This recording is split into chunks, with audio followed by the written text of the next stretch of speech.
فنانك أركتان إنه قبيلة إذن لا إماضة أنا حتى عيال حمر وحير كشيغو عيال حمر وضلد وين ما كشيغنا إنه ضدك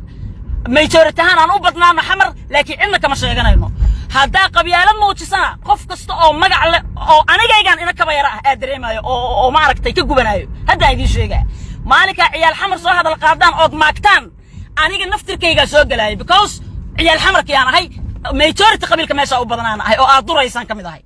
so waxaad samaynaysan qabiilka fiican ma jiro dadkan rabaan inay ma aragtay een marna idin qoslaan marna qabiilkooda markay arkaan xiniyaha yeelanayo wari anaga markaan qabiiladeena la joogno xiniyo waaweyn ma yeelano waa isku kalsoonahay ilaahay kalsooni uu nasiyay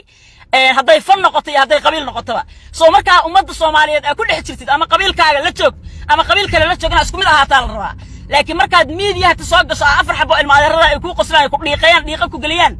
كبعدنا أضربت إن أضوحي أتكدكت like nothing happen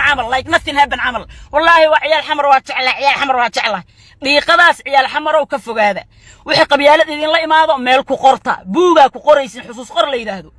وقريسين مالتها سنة كمركو حلقة أو حاساسة ما يسال الذين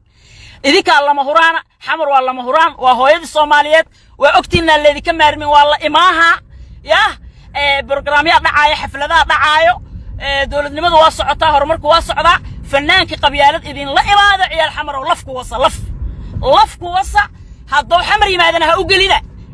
ila shalow ku soo cayaayay oo ku dhahay aniga reehebel ah ciyaal xamar waa la wasaayay marka waa salaamaya cisi sharaf igu noolaad aniga warkaygu waa cad yahay fanaaniinta Soomaaliyeed waa wada walaalahay qabiil ha kala ahaadaan laakiin fanaanna waa fanaan aqli badan oo dadkiisa isku wato midna waa mid bullshit oo markuu dadkiisa ku dhex jiran xiniyo waaweyn kula soo baxaayo oo adigina ka qabiil fiican yahay ku muujinayo oo qabyaalad ku soo heesaayo midna waa mid aqligiisa qabo dadkiisa ku dhex jiro oo nadiif ah xataa waxa uurka ka qabo laakiin markuu dadkiisa ku dhex jiro Soomaaliyeed ay isugu mid tahay waa salaamaya cis sharaf igu noolaada ciyaal xamar cis sharaf ku noolaada waxaad tihiin dad lagu soo hirtaatihiin dad sharaf leeyatiin waa idinku raacsanayna qabyaalada ka fogaataan laakiin dadku ha idin kala socnaadaan